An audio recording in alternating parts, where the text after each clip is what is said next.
Sometimes it only takes a moment, a small act of kindness, a hand offered in a crowded room, to change the course of two lives forever. In a town where old money ruled quietly and outsiders were seen but not welcomed, a struggling mechanic and a simple woman crossed paths in the unlikeliest of places. Neither of them knew that a single choice, made in a heartbeat, would set them on a journey filled with heartbreak, healing, and the quiet magic of second chances. Their story isn't about grand gestures or easy victories. It's about the kind of courage it takes to stay when walking away would be simpler. It's about finding home not in a place, but in a person. Before we dive into this heartwarming journey of hope, love, and resilience, if you enjoy emotional storytelling that uplifts and inspires, please consider subscribing to the channel. Your support means the world and helps us bring more beautiful stories like this one to life. Now let's begin. A poor mechanic helped a simple woman who was humiliated at a will reading. Moments later, she inherited everything. Ethan Cole wiped his hands on a ragged cloth, the scent of motor oil clinging stubbornly to his skin no matter how hard he scrubbed. Outside, the autumn air was crisp, biting through the thin fabric of his work shirt as he locked the garage for the afternoon. He glanced at the worn invitation tucked into his pocket, the gold-embossed letters already smudged with grease. You are cordially invited to the reading of the last will and testament of Walter Prescott. Ethan hadn't expected it. Walter Prescott was a wealthy, reclusive man who lived in the grand White House at the end of Sycamore Lane. Ethan had repaired his battered pickup truck a few times, always refusing extra payment, no matter how insistently the old man had pressed a few extra bills into his hand. To Ethan, kindness wasn't a transaction. It was just right. Still, it felt strange walking into the Prescott and Allen law offices, a place he'd only ever driven past, not into. The lobby smelled faintly of leather and old paper, and the heavy wood paneling seemed to swallow sound. He shifted uneasily as he stepped into the main room, where a group had already gathered. A mix of sharp suits, silk scarves, and polished shoes clicking against the marble floor. They didn't belong to his world, and clearly neither did the woman sitting alone on the far side of the room. She wore a simple gray dress that looked a few years out of date, her hands twisting nervously in her lap. Her shoes were scuffed, her hair loosely pinned back, a few stubborn wisps escaping. She looked like she wanted to disappear into the chair. Their eyes met briefly, hers wide with a kind of startled sadness, and Ethan's heart squeezed unexpectedly. She reminded him of a lost kitten, uncertain whether to trust or run. The others noticed her too, but in a different way. Murmured comments rippled through the room, not even attempting to hide disdain. Probably some charity case, a woman with blood-red nails whispered loudly to her companion. No idea why she's here, a portly man in a tailored blazer muttered. Ethan felt a flicker of anger rise, uncharacteristic and fierce. Without a second thought, he crossed the room and slid into the empty chair beside her. Hey, he said softly, offering a small, easy smile. You look about as comfortable here as a turkey at Thanksgiving. For a moment, she just blinked at him, as if unsure whether she was the target of another jab. Then slowly, her lips curved into the faintest, shyest smile. I feel like one too, she admitted, voice barely above a whisper. Ethan chuckled under his breath. Well, you're not alone. The tension in her shoulders eased just a fraction. He extended his hand. Ethan. Grace, she said, placing her hand in his, her touch feather-light. Grace Hamilton. Before Ethan could say more, the double doors creaked open, and an older man in a sharply pressed suit entered, a stack of documents in his hands. Thank you all for coming, the man began, his voice smooth and formal. I am Charles Allen, Mr. Prescott's attorney. We are here to honor his final wishes. A hush fell over the room. Ethan noticed Grace straighten slightly, her fingers clasped tightly together in her lap. Charles adjusted his glasses and began reading from the thick sheaf of papers. To my extended family members, I bequeath my personal items of sentimental value, he intoned, listing off a series of old clocks, paintings, and books. Faces fell. Murmurs of confusion and irritation spread like a wave. And, Charles continued, to the staff and workers who assisted me during my later years, I extend my deepest thanks and a modest gift of appreciation. He named several people, but Ethan's name was absent, which suited him just fine.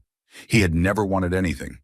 And finally, Charles said, pausing with deliberate weight, the entirety of my estate, including Prescott Manor, all financial holdings, investments, and assets, shall be bequeathed to Grace Hamilton. The room froze. Dead silence hung for a beat too long before it shattered into chaos. Who? She's no relation. This must be a mistake. Grace sat completely still, as if the world had tilted and she hadn't yet decided whether to hold on or let go. Charles raised a hand for silence. It is no mistake. Mr. Prescott's decision was deliberate and legally sound. Miss Hamilton is the sole heir. Ethan turned to Grace, who was staring ahead with wide, disbelieving eyes. Her lips parted slightly in shock. He leaned closer. You okay? She shook her head, barely breathing. Without thinking, Ethan slid his hand over hers, grounding her to the moment. The angry buzz of voices grew louder. Several of the more entitled-looking relatives stormed toward Charles, demanding explanations, waving their arms. The mood shifted from shock to hostility. Instinct overrode thought. Ethan stood, shielding Grace slightly with his body. You don't have to stay here, he murmured. Come on. She blinked up at him, as if he were a rope thrown to someone drowning. Trust, tentative but real, flickered across her face. She nodded. He helped her to her feet, her hand trembling in his, and together they threaded through the angry crowd. Some tried to block their path. Ethan's broad-shouldered presence carved a clear way. Outside, the air hit them like a cleansing wave. Grace stumbled slightly and Ethan caught her elbow. I don't understand, she whispered, dazed. You don't have to right now, Ethan said gently. Let's just get you somewhere quiet, okay? She looked at him, really looked at him, and something in her broke free, a desperate gratitude so raw it made his chest ache. Thank you, she said, voice cracking. Ethan gave a small, steady smile. Don't mention it. As they walked away from the courthouse, Ethan had no idea that in helping a frightened, bewildered woman find her footing again, he had just stepped into a story that would change both their lives forever. The late afternoon sun spilled gold across the cracked sidewalk as Ethan guided Grace down the courthouse steps. Her fingers remained curled loosely around his arm, as if she feared the moment she let go, she might vanish back into the confusion behind them. Do you have somewhere you can go? Ethan asked gently. Grace blinked up at him, still visibly dazed. I was just going to walk home. It's not far. He hesitated. The idea of letting her wander the streets alone, carrying the weight of that room's venom, didn't sit right with him.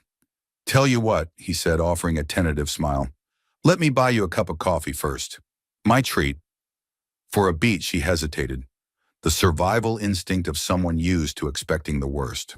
Then she nodded.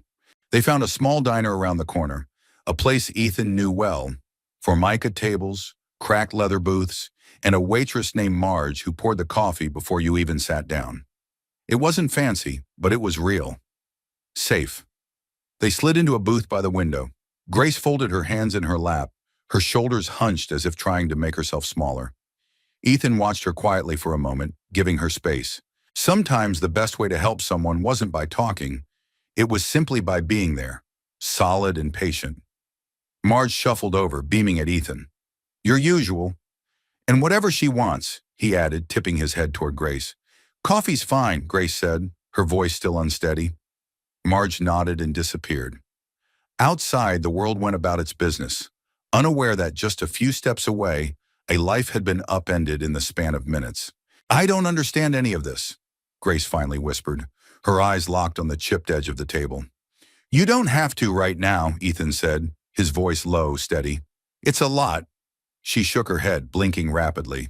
Why me? I don't even know Mr. Prescott. I'm nobody. Ethan leaned back, studying her. There was a kind of raw honesty to her, the kind that couldn't be faked. No polish, no pretense.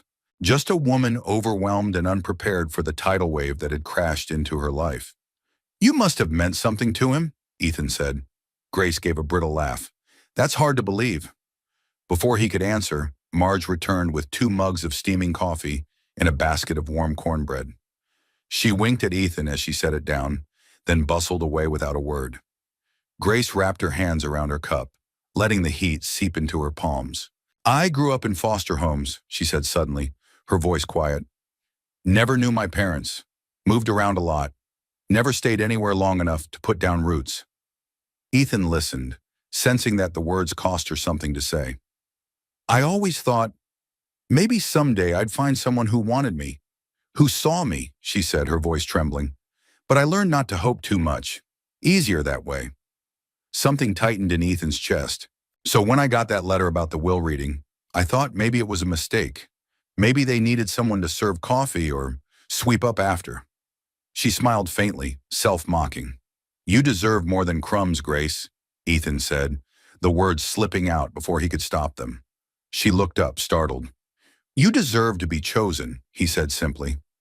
For a long moment, neither of them spoke. The diner's chatter faded into a low hum, the world narrowing to the space between them. Then Grace looked down again, blinking hard. I don't know how to be someone worth choosing, she whispered. Ethan wanted to tell her she already was, but he sensed she needed time to believe it herself. Instead, he picked up a piece of cornbread and broke it in half, sliding one piece toward her. Start with coffee and cornbread, he said lightly. The rest will come. A soft, real smile curved her lips. The first he'd seen from her that wasn't tight with fear or sadness. Outside, the sun dipped lower, casting long shadows across the street. Inside, two strangers, both a little battered by life, shared a quiet, stubborn kind of hope. Later, as they stepped back outside, the courthouse loomed in the distance, a stark reminder of the chaos still waiting for her. Grace hugged herself, shivering slightly despite the mild evening. You don't have to go back in there, Ethan said. Not tonight. But I have to figure out what happens next, she said, her voice thin. You will, he said firmly, but not alone. Grace looked at him, really looked, and in that moment, Ethan felt something shift. A thread connecting two people who, until today, had been adrift in separate storms. A black sedan pulled up across the street, sleek, expensive, and entirely out of place in this town. From the driver's seat, a man in a tailored suit stepped out, scanning the sidewalk with sharp eyes. His gaze locked onto Grace. She flinched. You know him? Ethan asked quietly. She nodded, her face pale. One of the Prescott family lawyers, I think. Silverate. The man started toward them, his expression unreadable. Without hesitation, Ethan stepped slightly in front of Grace, blocking the man's direct line to her. The lawyer stopped a few feet away, glancing at Ethan with thinly veiled contempt before addressing Grace. Miss Hamilton, he said curtly, you are required to attend a follow-up meeting tomorrow morning to discuss the transfer of assets. Grace opened her mouth, then closed it again, her fingers twisting together. Ethan spoke for her. She'll be there, but not alone. The man's nostrils flared, but he gave a stiff nod before returning to his car. Grace let out a shaky breath as the sedan pulled away. Thank you, she whispered. Ethan smiled faintly. You're getting used to saying that to me. She smiled too, a real one this time, small but resilient. A spark of something, courage maybe, flickered behind her tired eyes. Maybe she wasn't as alone as she thought. Maybe, just maybe, she didn't have to be. Morning came too soon.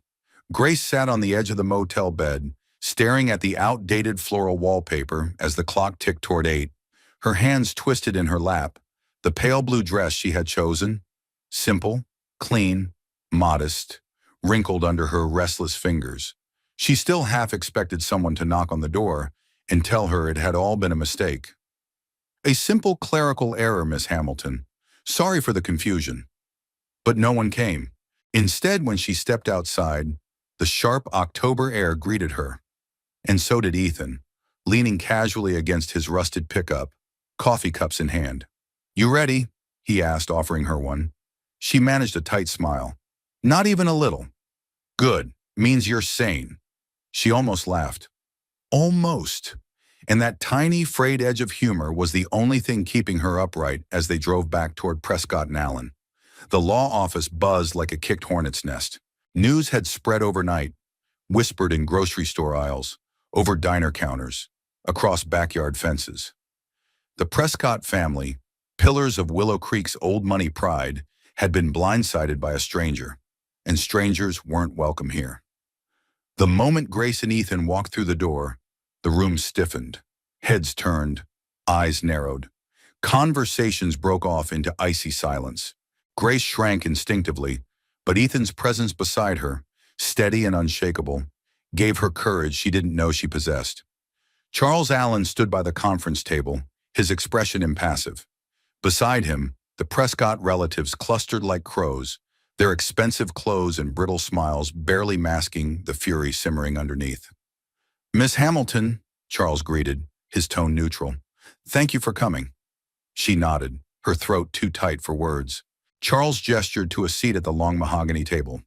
Ethan followed without hesitation, ignoring the disapproving glances shot his way. The reading of the will was over. This meeting was about execution, and for some, about war. "I must reiterate," Charles said smoothly, "that Mr. Prescott's will was properly drafted, witnessed, and notarized. It has been reviewed and deemed valid under the laws of the state of Illinois." A low, derisive chuckle came from the far end of the table. "So convenient," sneered a man in a navy suit. Gerald Prescott, Grace remembered dimly from yesterday's chaos. "A stranger walks in off the street and walks out with everything?" Grace's cheeks burned. She opened her mouth to defend herself, but Ethan beat her to it. "She didn't ask for this," Ethan said evenly. "She didn't scheme her way in here. Maybe your anger would be better aimed at the man who made the decision, the man you claim to love so much." Gerald's face turned an ugly shade of red. "Who the hell are you?" he snapped. "Someone with better manners," Ethan replied calmly. Murmurs swept through the room. Some of the other Prescotts shifted uncomfortably. Not everyone was ready to attack, but few were willing to defend. Charles cleared his throat, bringing the focus back. "Moving forward, Miss Hamilton will need to sign the necessary documents to transfer ownership of the Prescott estate and associated assets." Grace stared at the thick stack of papers he slid toward her. It felt unreal, like a cruel joke. She had never even owned a car, let alone an estate. She faltered. "I don't know if I'm the right person. I don't know if I can handle all this." Gerald pounced. "There," he barked. "She admits it herself. She's incompetent, unfit." "Being humble isn't the same as being incompetent," Ethan said sharply. Grace looked up at Charles, her voice trembling. "What happens if I refuse?" Charles hesitated, choosing his words carefully. "If you decline the inheritance, the estate would pass to the next designated beneficiary, which in Mr. Prescott's case would be divided among other parties." "Meaning them?" "Meaning the same people who now glared at her with naked hatred." Grace swallowed hard. She thought of the foster homes, the hand-me-down clothes, the cold, empty holidays. She thought of Mr. Prescott, a man she had never really known, but who had somehow seen her, chosen her. Maybe he saw something in her that she hadn't yet dared to believe was there. Maybe he believed she could do something good. Grace squared her shoulders. Barely, but enough. "I'll sign," she said, her voice low but steady. The room erupted. Shouts, accusations. One woman, elegant and venomous, actually lunged forward as if to rip the papers from Charles's hand. Ethan was faster. He rose from his chair, stepping between Grace and the furious mob with the quiet, immovable strength of a boulder in a storm. "Enough," he said, his voice like iron. The room stilled. Charles, to his credit, handled the situation with cool efficiency, guiding Grace through the signing process while Ethan kept watch, his posture loose but ready. When it was over, Grace exhaled shakily. Her hand trembled slightly as she set down the pen. It was done. She was, by all rights and legal standing, the heir to the Prescott fortune. But as she looked around the room, at the bitterness, the rage, the calculating stares, Grace realized something. Money didn't buy acceptance. It didn't buy love. It didn't even buy safety. It only magnified who people really were underneath. Ethan touched her elbow lightly. "You don't owe them anything." Grace nodded, grateful beyond words. As they stepped out into the sunlight once again, Grace knew one thing for certain. Whatever came next, she would not face it alone. Not as long as Ethan was by her side. The small motel room smelled faintly of lemon cleanser and something older, something that clung to the threadbare carpet no matter how hard anyone tried to scrub it away. Grace sat by the window, her arms wrapped tightly around her knees, watching the late afternoon light slip across the cracked parking lot. On the dresser, the manila envelope from Charles Allen lay unopened. Inside were the keys to Prescott Manor, copies of the financial documents, the deed to more land and wealth than she could comprehend. She hadn't touched it since she got back. There was a knock at the door, not urgent, not demanding, just a soft, patient tapping. She knew it was Ethan before she even rose to answer. When she opened the door, he stood there holding a brown paper bag that smelled blessedly of fried chicken and mashed potatoes. His smile was easy, his eyes steady. "You look like you could use a real meal," he said simply. Grace managed a shaky laugh. "You're not wrong." He stepped inside, moving with the kind of casual confidence that somehow didn't feel like an intrusion. He set the bag on the little table, pulled out 2 battered plates the motel provided, and began divvying up the food as if they'd done this 100 times before. Grace sat across from him, the plastic fork heavy in her hand. For a few minutes they ate in silence, the kind that wasn't awkward, but simply comfortable, like a worn-in pair of jeans. Finally, Ethan leaned back, studying her with quiet concern. "You want to tell me what's running through your head?" Grace hesitated. For so long she had learned to keep things tucked away neatly inside, where they couldn't be used against her. Feelings were dangerous. Vulnerability was an invitation for hurt, but Ethan's gaze wasn't demanding. It was simply open, safe. She set her fork down carefully and drew a slow, shaky breath. "I don't know how to be someone who owns things," she said quietly. "I've spent my whole life being passed around. Different homes, different families, always temporary." Ethan said nothing, letting her fill the silence at her own pace. "When you grow up like that, you stop asking why people leave," she continued, staring at the crumbling wallpaper.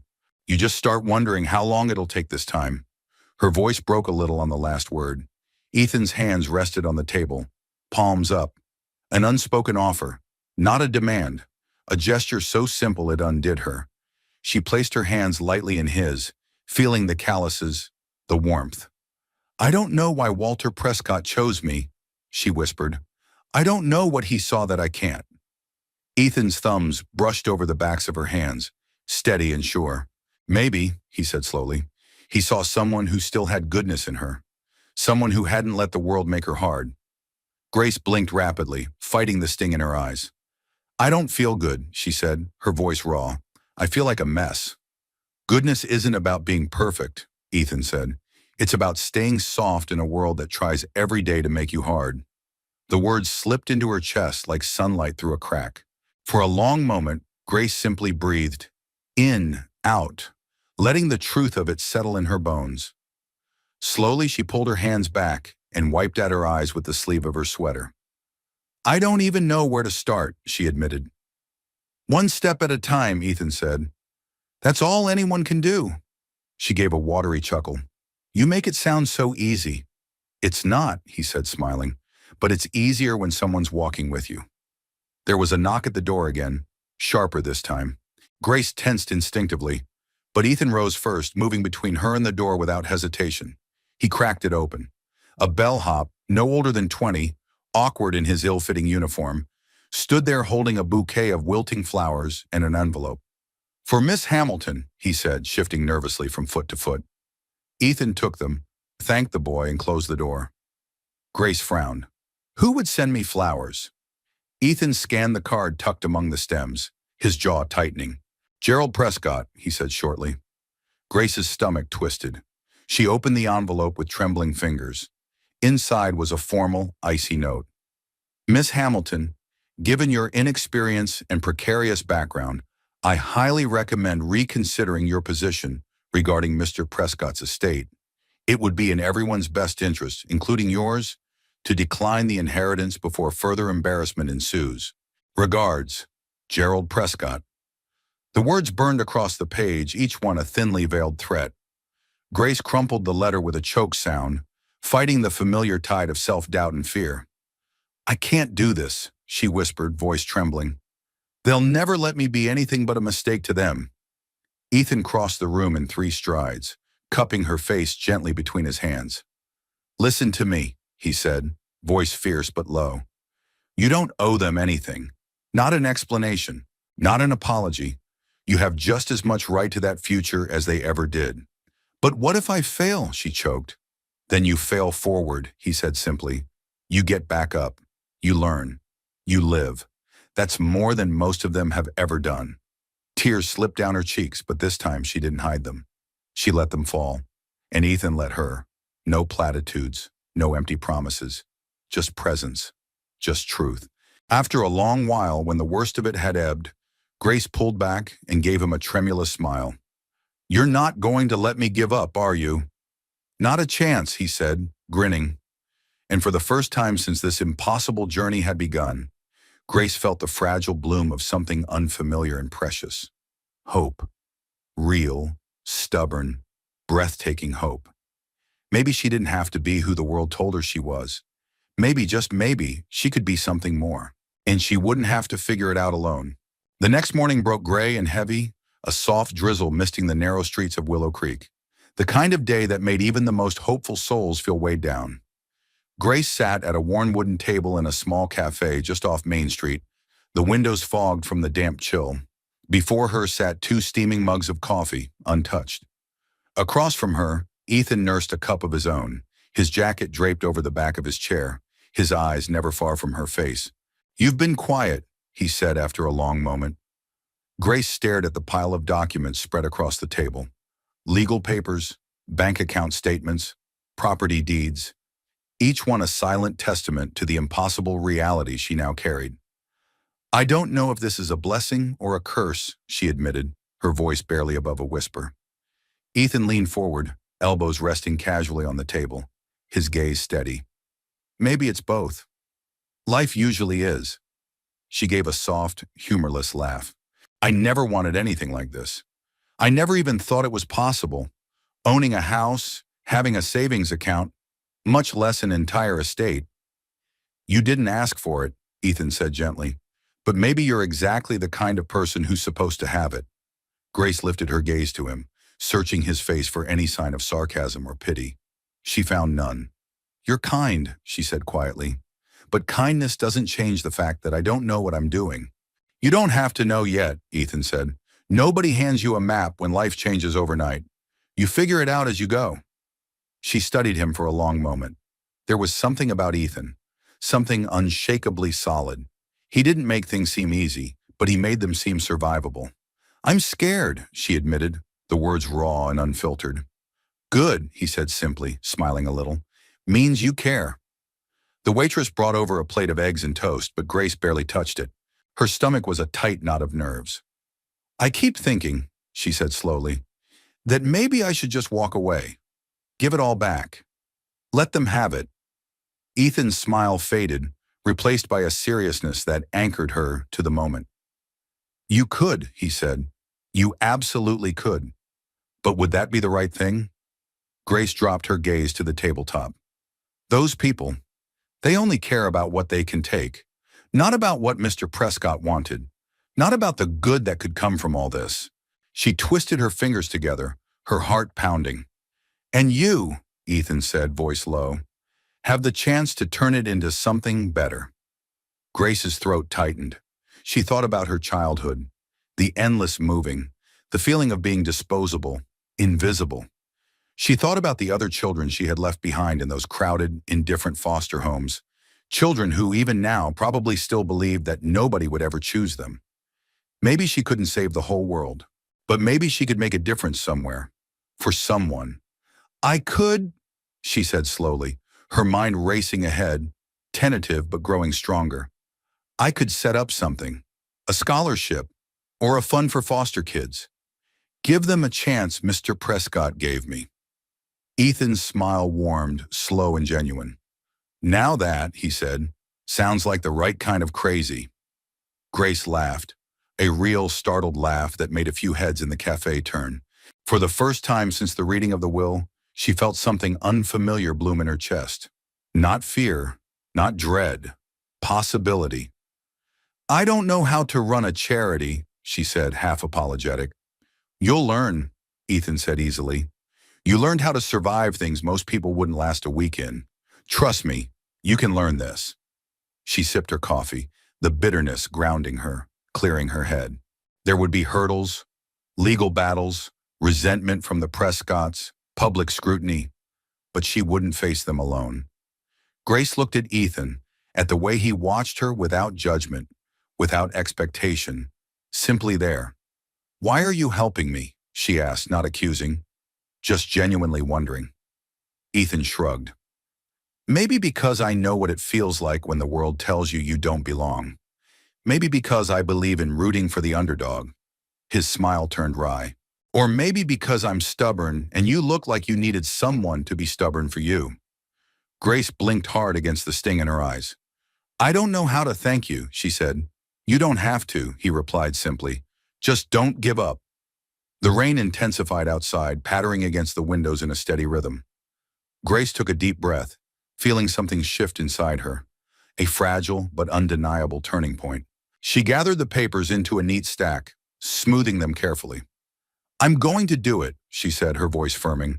I'm going to accept it, but not for the money, not for the house, for the chance to make something better. Ethan raised his coffee cup in a quiet toast. To second chances, he said. To second chances, Grace echoed, tapping her cup against his. In the window, the reflection of the two of them shimmered against the rainy backdrop. Two unlikely allies, weathering the storm together. Grace didn't know what tomorrow would bring, but for the first time in a long time, she believed she could meet it standing tall. Maybe Walter Prescott had seen something in her after all. Maybe, just maybe, she was stronger than she had ever dared to believe. The first rock shattered the garage window late that night. Ethan jolted awake at the sound of breaking glass, heart hammering. For a moment, he lay frozen in bed, listening. Another thud followed, something heavy striking the metal siding of the shop out back. He was halfway into his jeans before his mind fully caught up. Trouble. Real trouble. By the time he reached the porch, the night was a chaos of shadows and motion. Figures, two, maybe three, scrambled back into a dark sedan that screeched away down the street, tires kicking up loose gravel. Ethan cursed under his breath, rushing toward the garage. The front bay window gaped open like a missing tooth, jagged glass littering the concrete. Spray-painted words screamed across the garage door in red slashes. Thief, fraud, go back to where you came from. Ethan stood there for a moment, breathing hard, fists clenched. The cold bit through his thin t-shirt, but it wasn't the chill that made him shiver. It was rage. Not for himself. He could take a few broken windows. But for Grace. They were coming for her, and they weren't going to stop. At first light, Grace arrived at the garage, a brown paper bag of muffins in her arms, her face lighting up when she spotted Ethan outside. The smile faltered when she saw the broken glass. Oh no, she breathed, hurrying to him. What happened? Ethan rubbed a hand through his hair, the fatigue showing more today than usual. Some folks aren't too thrilled about you sticking around, he said dryly. She set the muffins down and traced a finger lightly over the vandalized words, her expression tight. I'm sorry, she whispered. Don't be, he said instantly. You didn't do this. Their hate was already there. You just gave them something to aim at. But your garage. I can fix a garage, Ethan said, smiling a little.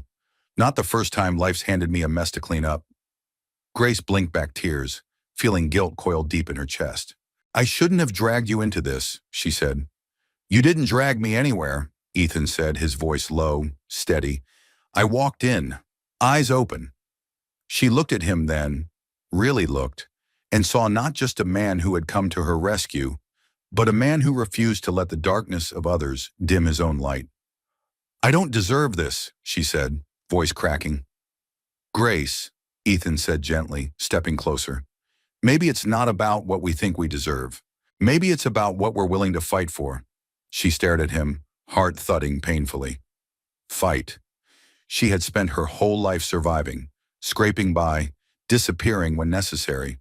But this was something different. This was standing her ground. For the first time, she wasn't just surviving. She was choosing to live. The attacks didn't stop. By midweek, Grace received a formal notice. Gerald Prescott and several other distant relatives had filed a lawsuit contesting the will's validity, citing mental incompetence and undue influence. The lawsuit papers arrived via courier, delivered with a smug flourish that made Grace's stomach twist.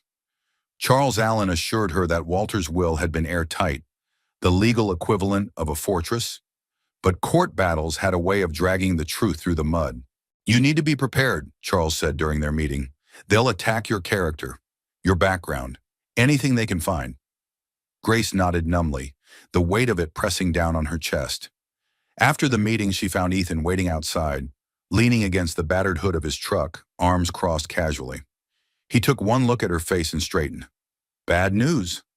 "Nothing unexpected," she said, forcing a shaky smile. "Just confirmation that this is going to get ugly." Ethan opened the passenger door without a word, motioning her inside. They drove in silence for a while, the town rolling past. Familiar streets that now felt foreign, watchful. Finally, Ethan spoke. "You don't have to fight this alone." Grace looked over at him, at the strong lines of his profile, the calm set of his mouth. "I know," she said, her voice soft. She did know. And that knowledge, that someone would stand with her, even when it wasn't easy, gave her a strength she didn't know she possessed. "Besides," Ethan added, glancing at her with a grin, "you're scrappier than you look." She laughed, surprising them both. Maybe it was the adrenaline.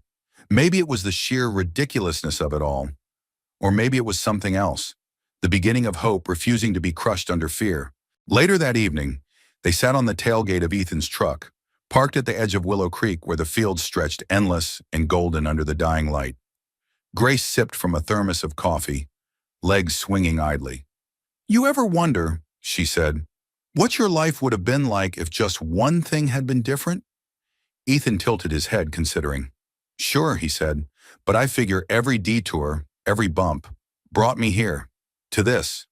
He nudged her shoulder lightly. "And I'm not sorry about that." Grace smiled, the kind of smile that didn't have to fight its way past walls. Neither of them said it, not yet, but the truth hung between them, gentle and certain. This was more than survival, more than stubbornness.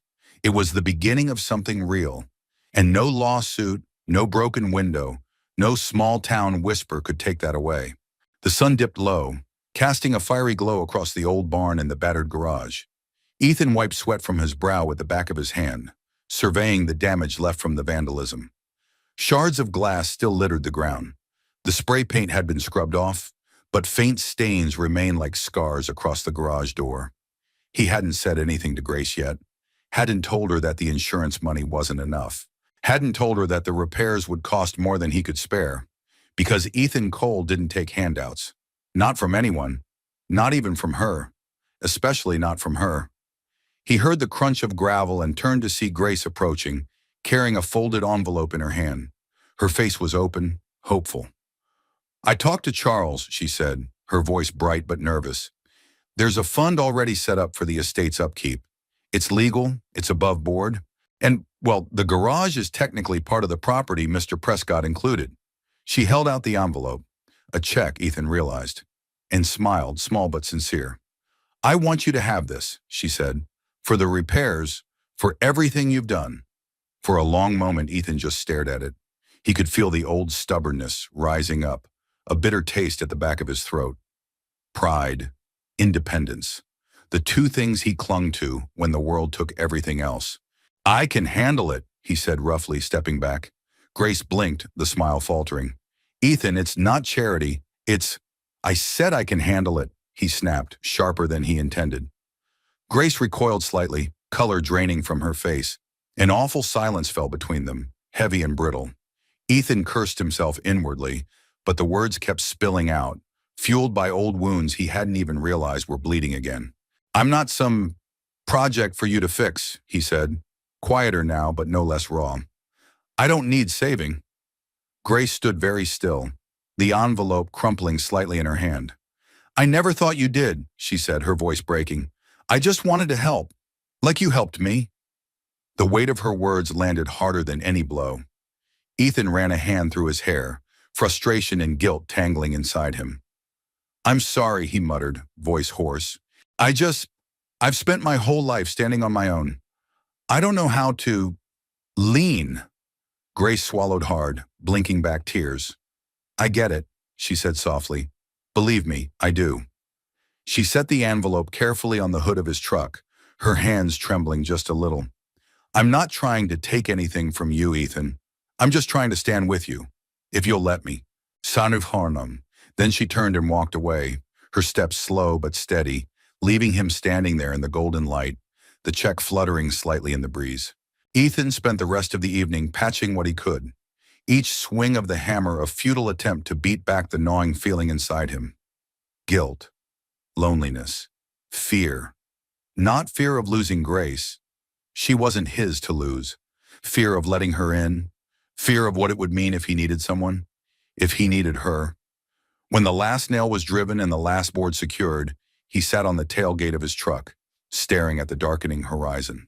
He thought about Grace, about the way her eyes lit up when she talked about helping others, about the quiet strength she carried beneath all that fear and uncertainty. He thought about the life he had built for himself, solid, simple, solitary, and how somehow it had all started to feel hollow. Maybe standing alone wasn't the only kind of strength. Maybe standing with someone, trusting someone, was even harder and braver. He picked up the envelope, smoothing out the creases she had left in it. It wasn't about money. It never had been. It was about believing in each other. Ethan closed his eyes for a moment, breathing in the cool night air, letting it steady him. Then he grabbed his jacket and keys and headed into town. He found her at the edge of Willow Creek's little public park, sitting on a bench under the street lamps, the light haloing her hair like a soft crown. She didn't look up when he approached, her arms wrapped around herself against the chill. Ethan sat down beside her, leaving a respectful space between them. For a moment, neither of them spoke. Then quietly he said, "You were right." Grace turned her head, eyes wary but curious. "I don't have to do it all alone," Ethan said. "And I don't want to." He held out the crumpled check, not as a transaction, but as a bridge. "If we're going to fix things," he said, voice low, "let's fix them together." Grace's face crumpled, the tears slipping free this time. Not from hurt, but from relief. She reached out and took the check, then set it aside carefully. And then she took his hand. It wasn't a grand gesture. It wasn't fireworks or sweeping declarations. It was better. It was real.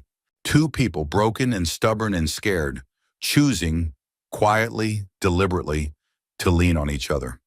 The wind picked up, rustling the leaves around them. Somewhere in the distance, the church bells chimed the hour.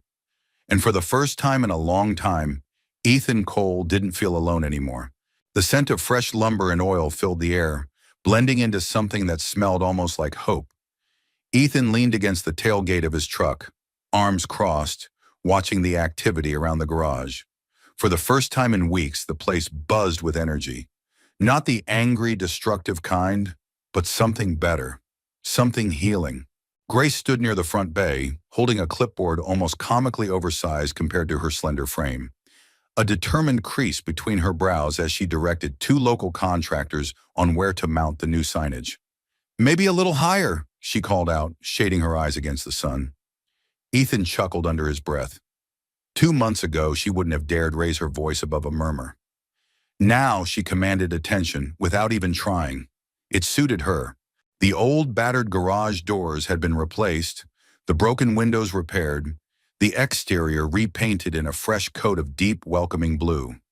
Above it all, a brand new sign gleamed in the sunlight. The Willow Creek Skills Center. A place where teenagers who had fallen through society's cracks could learn a trade, rebuild their futures, maybe even rebuild themselves. It had been Grace's idea, all of it. After the lawsuits, the threats, the long nights doubting herself, she had stood up, dug her heels into the earth, and decided to turn the inheritance into something bigger than herself. Watching her now, Ethan felt something deep in his chest.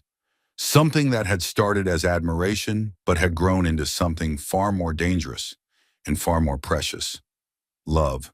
Not the kind that came in a rush of passion and fireworks, but the slow, steady kind that built itself brick by brick, like a house meant to last a lifetime.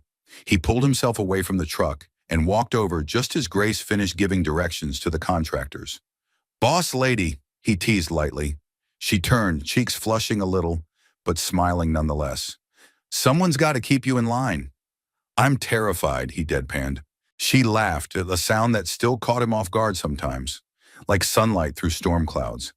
"Seriously, though," he said softer now, "you've done something good here." Grace looked around, taking it in.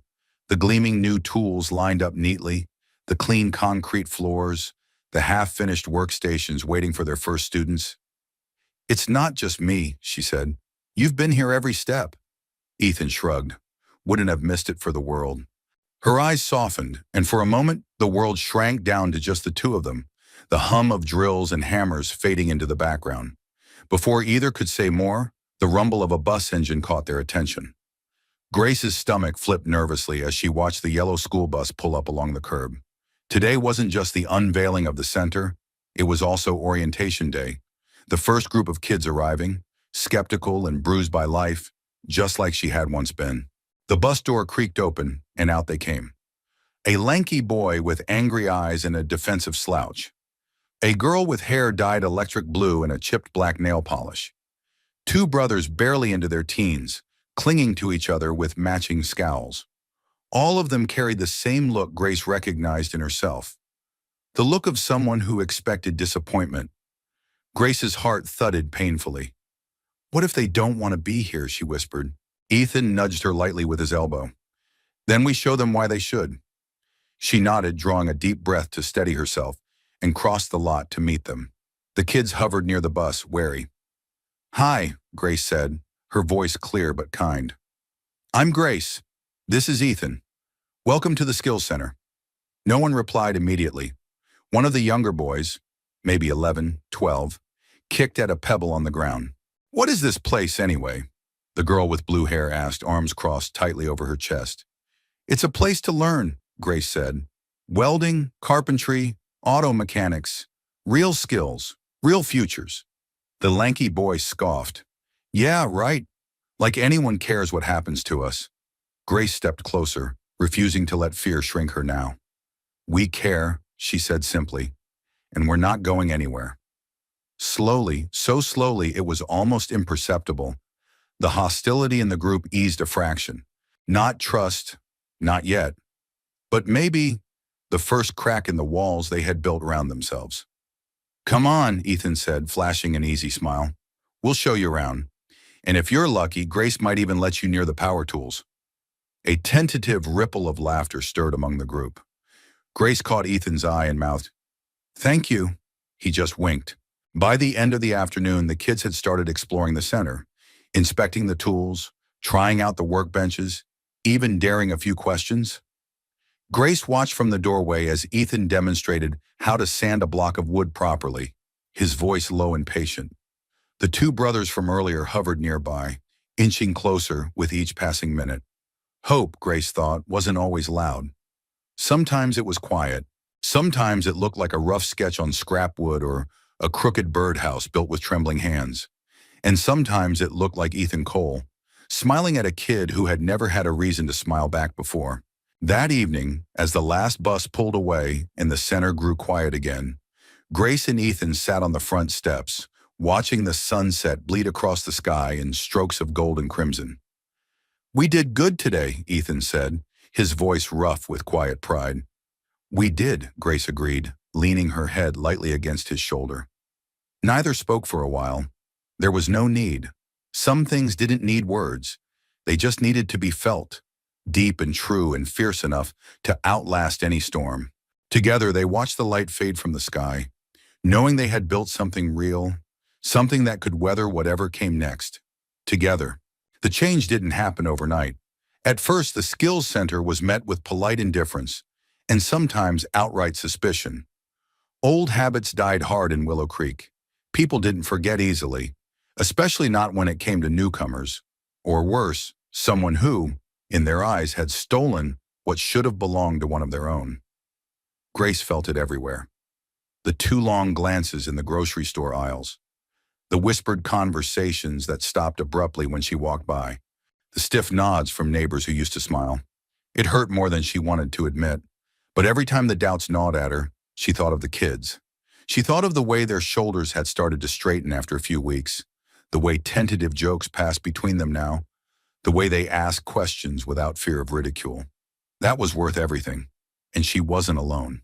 Ethan stood with her, always steady, always patient, quietly reinforcing what they were building, one conversation, one repaired carburetor, one crooked bookshelf at a time. It was a Saturday morning when Grace first saw the signs that maybe, just maybe, the town was beginning to shift. The garage was bustling, kids working under Ethan's supervision on small woodworking projects for the local fall fair.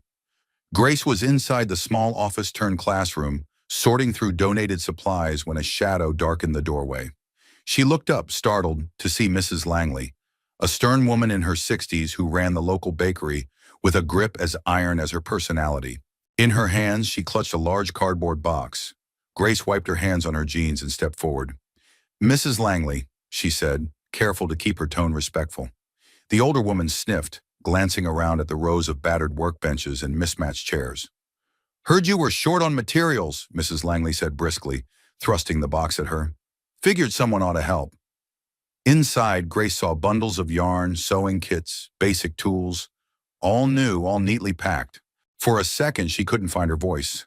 Then she managed a breathless, "Thank you, really." Mrs. Langley waved a dismissive hand. "Don't get mushy on me, girl. Just teach those kids to make something worth selling at the fair." And with that, she turned and marched off, her sensible shoes tapping sharply against the concrete. Grace stood there for a moment, stunned, and then slowly, a smile spread across her face. Maybe hearts didn't crack open all at once. Maybe it was more like water wearing a waystone, slowly, persistently, until something new could grow. The trickle became a stream. The hardware store owner dropped off a shipment of spare nails and bolts. They couldn't use anyway. A retired carpenter offered to volunteer twice a week to teach the boys finer woodworking skills. The local diner started sending over leftover pies at the end of every Friday. None of them said much. No grand apologies. No sudden confessions of misplaced judgment. Just small acts strung together, like stepping stones across a river. Grace cherished every single one. Late one afternoon, as the last of the students packed up their projects and headed home, Ethan and Grace found themselves alone in the golden twilight. They sat side by side on the front steps of the center, tired but content. Grace leaned back on her elbows, watching the pink-tinged clouds drift lazily overhead. "Do you think they're starting to believe in us?" she asked quietly. Ethan shrugged. "Maybe. Maybe they're just remembering how to believe in second chances." And Grace smiled at that, a real wide smile that lit up her whole face. "I almost gave up," she admitted, "when the lawsuit started, when people turned away." Ethan turned his head, studying her. "But you didn't." She shook her head slowly. "Because of you." The words slipped out before she could stop them. Ethan's expression softened, something deep and unguarded flickering in his eyes. "You didn't need me to be strong," he said, voice low. "You had it in you the whole time." Grace looked down at her hands, feeling the old fears stir. The ones that said she wasn't enough, wasn't worthy. But this time, she didn't listen. This time, she chose to believe. She reached over and laced her fingers through Ethan's. A small gesture, but one that sent a shock of warmth racing up her spine. Together, they sat in the fading light, two souls who had once been battered by life, now stitching something new from the tattered edges of their past. Hope didn't always roar.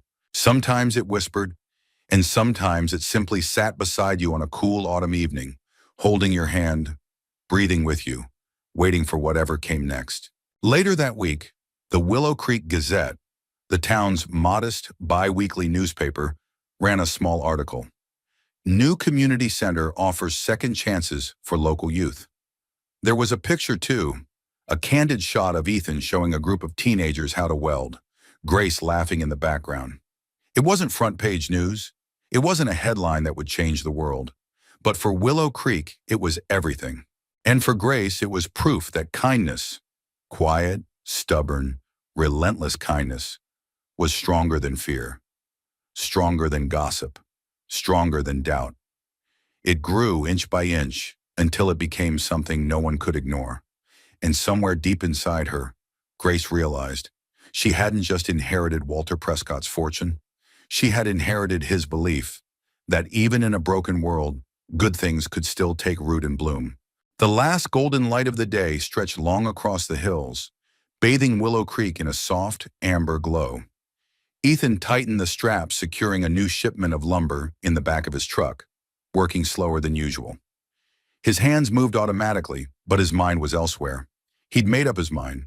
Tonight, after the day's work was done, he would tell Grace. Tell her he was stepping back. Tell her she deserved more than a man who patched engines and fixed broken windows.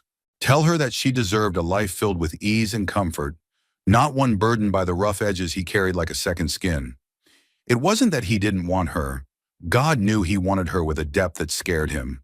But love wasn't about wanting. It was about giving someone the chance to have everything they deserved, even if it meant letting them go.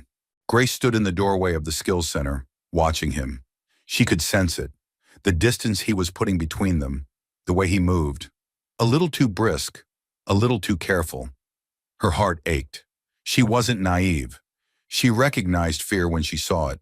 Not the kind that made you run from danger, but the kind that made you run from happiness because you didn't think you deserved it. And she wasn't going to let him do that. Not this time. Grace grabbed her jacket and followed him as he closed the garage for the night, his broad shoulders stiff. They walked together in silence, down the familiar dirt road that led to the little overlook where you could see the whole town sprawled out below, wrapped in the embrace of the hills. The sunset was breathtaking, a riot of pink and gold and fiery red. But Ethan barely seemed to notice. Grace stopped at the crest of the hill, the wind tugging at her hair. "Ethan," she said quietly. He didn't look at her, just kept staring out over the town. "I've been thinking," he said finally, his voice low. "You've got something real going here, Grace. The skills center, the scholarships, the kids. You're building a life bigger than this town ever dreamed." Grace waited, heart hammering. "And you deserve someone who fits into that life," he continued, forcing the words out like they hurt. "Someone who can give you more than a beat-up truck and a toolbox full of broken dreams." He finally turned to face her, and the raw honesty in his eyes nearly undid her. "You deserve the world," he said simply, "and I'm just a guy who can barely afford to keep his roof from leaking." For a long moment, Grace said nothing. She just looked at him, really looked, and saw not the worn boots, the rough hands, the scars time and hardship had etched into his skin. She saw the man who had stood beside her when everyone else turned away, the man who had taught her to believe in herself, the man who, without realizing it, had become the safest place she had ever known. Grace took a step closer. "You're right," she said, her voice trembling slightly. Ethan's face tightened, but he nodded, swallowing hard. "I do deserve the world," she continued, "and you're the only one who's ever made me believe I could have it." He blinked, thrown off balance. "I don't need fancy dinners or champagne or five-star hotels," she said, her voice gaining strength. "I need someone who sees me, who believes in me, who stands with me when things get messy and hard." She placed her hand gently over his heart, feeling the wild beat beneath her palm. "I need you," she whispered. Ethan stared at her, disbelieving. "You could have anyone," he said hoarsely. "I don't want anyone," she said fiercely. "I want you." For a moment the world stood still, just the wind in the grass, the slow sinking of the sun, the sound of two broken hearts daring to heal. Then with a soft, broken sound, Ethan pulled her into his arms. He held her like a man who had spent a lifetime reaching for something he thought he could never have, and Grace held him back just as tightly, tears slipping down her cheeks. Not from sadness, but from the overwhelming rightness of it all. They stayed that way as the sky darkened and the first stars began to blink awake. No promises, no grand declarations. Just the simple, stunning truth of two people choosing each other, choosing to stay, choosing to believe that maybe love didn't have to be perfect to be real. Maybe it just had to be brave. Later, as they sat side by side on the hood of Ethan's truck, wrapped in an old blanket against the chill, Grace rested her head on his shoulder. "I was so scared," she murmured. Ethan kissed the top of her head, his voice rough with emotion. "Me too." She smiled, the kind of smile that felt stitched into her very soul now. "But we're not alone anymore," she said. "No," Ethan agreed, tightening his arm around her. "We're not." Above them, the stars spun silently, bearing witness to the quiet miracle of two hearts finding their way home. Together. The morning of the grand opening dawned bright and clear, as if the universe itself had decided to bless the day. Grace stood at the front of the newly finished Skills Center, smoothing the front of her simple navy dress, nerves fluttering in her stomach like 1,000 tiny wings. She glanced around, taking in the banners strung across the front entrance, the neat rows of folding chairs, the tables set with lemonade and cookies. It wasn't extravagant, it wasn't polished, but it was real, and it was theirs. Behind her, the workshop buzzed with final preparations. Ethan adjusted the height of a display table, showcasing the first projects the kids had completed. Hand-carved birdhouses, basic metalworks, even a small wooden bench painstakingly sanded and varnished until it gleamed. He caught Grace's eye and gave her a quick, reassuring smile. She smiled back, the simple exchange steadying her more than any pep talk could have. Slowly, people began to trickle in. First, a few curious townsfolk, neighbors, shopkeepers, some of the older farmers. Then, a few of the parents and guardians of the kids who had enrolled. And then, the kids themselves, shy but excited, proudly dragging their families toward their handiwork. Grace's heart swelled at the sight. It wasn't just about teaching skills. It was about giving these kids, and maybe the whole town, permission to hope again. The ceremony was short and sweet. Mayor Thompson, a grizzled man with a booming voice and a surprising knack for sentimentality, gave a brief speech praising Grace and Ethan's efforts. Then he handed the microphone to Grace. She swallowed hard, feeling every pair of eyes on her. For a moment she froze, the memories of a lifetime spent invisible, overlooked, unwanted, crashing down on her. But then she spotted Ethan, standing at the edge of the crowd, hands casually in his pockets, his gaze locked firmly on her, not pushing, not pressuring, just there, steady, sure. Grace drew a breath and stepped up to the microphone. "Thank you all for being here today," she began, her voice trembling only slightly. "When we first started this project, we weren't sure if anyone would show up. We weren't sure if anyone would believe in it, or in us." She paused, scanning the faces. Some curious, some skeptical, but many smiling now. "But we believed in the kids," she continued, her voice strengthening, "and they've more than proven they deserve that belief. Today isn't just about opening a building. It's about opening doors, to opportunities, to second chances, to futures that once felt out of reach." She smiled, unable to help it. "Thank you for letting us be a part of that." A warm ripple of applause swept through the crowd. Nothing thunderous or showy, but real, and that was enough. Afterward, Grace wandered through the center, chatting with parents, answering questions, stealing glances at the kids proudly showing off their projects. At one point, a small hand tugged at her sleeve. Grace looked down to find Jake, one of the brothers who had come to them wary and silent, holding out a small, rough-hewn object. It was a clock. The frame was uneven, the paint a little messy, but the hands ticked steadily, bravely, across the handmade face. Jake's cheeks flushed bright red as he shoved it into her hands. "For you," he mumbled. Grace's throat tightened painfully. She knelt down so they were eye level. "Did you make this?" she asked, awed. Jake shrugged awkwardly. "Mr. Ethan showed me how, but I picked the colors." Grace ran her fingers lightly over the painted numbers, a bright, cheerful blue. "It's beautiful," she said, her voice thick with emotion. "Thank you."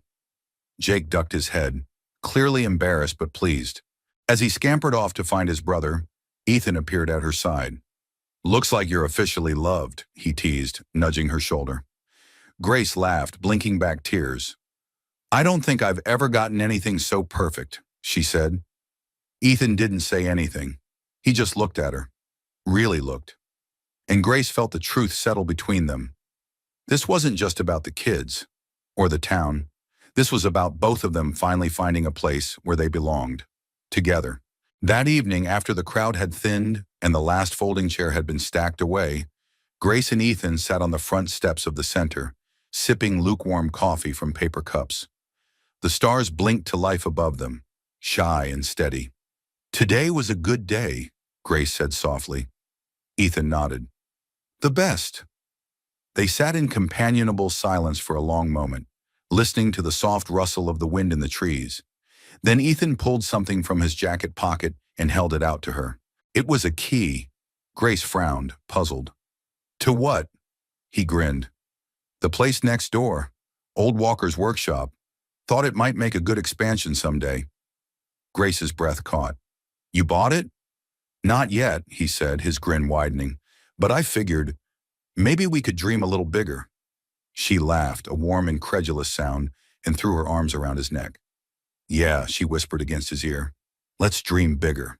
And then under the vast, forgiving sky, two dreamers, once lost, once broken, dared to imagine a future stitched together with hope, love, and second chances. A year later, the fields around Willow Creek stretched wide and golden beneath a warm September sky, and the town itself seemed somehow a little brighter, a little braver than it had before. At the heart of it all stood the Willow Creek Skills Center, no longer new but thriving, its walls lined with tools worn by use, its floors scuffed by countless eager feet. And in front of the old garage, now a place of laughter and learning and second chances, a crowd had gathered again. But this time it wasn't for an opening, it was for a wedding. Grace smoothed the front of her dress, her hands trembling slightly. It wasn't a traditional wedding dress. No sweeping train or embroidered veil. Just a simple ivory gown, soft and unadorned, tied with a ribbon at the waist. It was perfect. It was her. In the small office that had once housed nothing but dusty paperwork, now strung with white lights and wildflowers, Grace stood in front of a mirror, her reflection almost unrecognizable. Not because of the dress, but because of the woman she had become. Confident, hopeful, loved. A knock sounded at the door. "It's time," came Marge's cheerful voice. The diner waitress who had somehow, without being asked, become the unofficial wedding coordinator. Grace took one last steadying breath, tucked a loose strand of hair behind her ear, and stepped out into the sunlight. The ceremony was simple, just like everything they had built together. Chairs borrowed from the community center, bouquets gathered from the fields that morning. Friends and neighbors, some who had once doubted them, now beaming with pride. And at the end of the aisle, standing by a homemade arch draped in twining vines, was Ethan. He wore a suit that didn't quite fit, sleeves a little too short, collar a little too tight, but none of that mattered.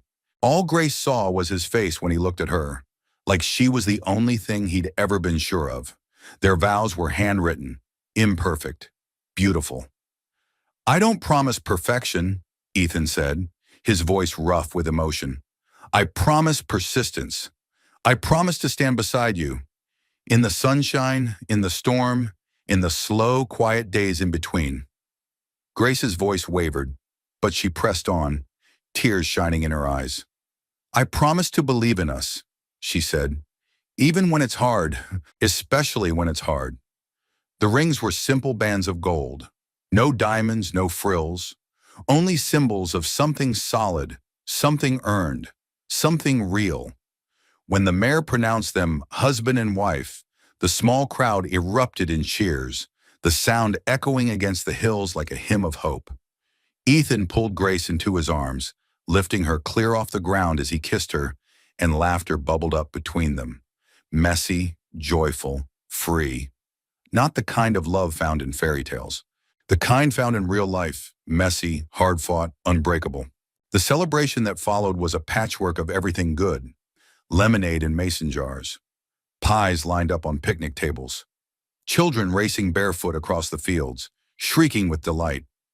Someone brought out an old guitar, and a group of teenagers, former students, played clumsy but heartfelt songs that had everyone clapping along. Grace danced barefoot with the children, her dress swirling around her knees, laughter bright in the fading light. Ethan watched her from a distance, hands tucked into his pockets, his heart full to bursting. This was the life he had never dared to dream of. And somehow, it had found him anyway. Later, as the sky turned deep and velvety, and the first stars shimmered into being, Ethan and Grace slipped away from the crowd, walking hand in hand toward the quiet road that led home. Their home, the old farmhouse they had spent the past 6 months restoring together, repairing walls, painting porches, planting a small, stubborn garden. It wasn't much to anyone else, but to them it was a kingdom. At the crest of the hill they paused, looking down over the town bathed in silver moonlight. "It's beautiful," Grace whispered. Ethan squeezed her hand. "You made it beautiful," he said. She leaned into him, resting her head against his shoulder, and for a long moment they simply stood there, letting the quiet wash over them, letting the life they had fought for settle around them like a second skin. Not perfect, not easy, but theirs, built with kindness, reinforced with hope, rooted in love. And as the cool breeze rustled through the trees and the lights of Willow Creek blinked warmly below, Grace knew, deep in her bones, that she had finally, truly come home. Not to a place, to a person, to a life, to a forever that wasn't gilded or grand, but simple and strong and exactly enough. And in that small, perfect moment, she understood. Sometimes the greatest miracles weren't the ones you saw coming. They were the ones you built, piece by precious piece, with the ones who chose to stay. We'd love to hear from you. Where are you watching from today? It's always amazing to see how these heartfelt stories bring people together from all around the world. If you enjoyed this story and want to hear more inspiring tales of kindness, love, and second chances, don't forget to subscribe to the channel. There are so many more beautiful journeys waiting to be shared. Thank you so much for spending your time with us today. Until next time, take care and keep believing in the quiet magic of good hearts.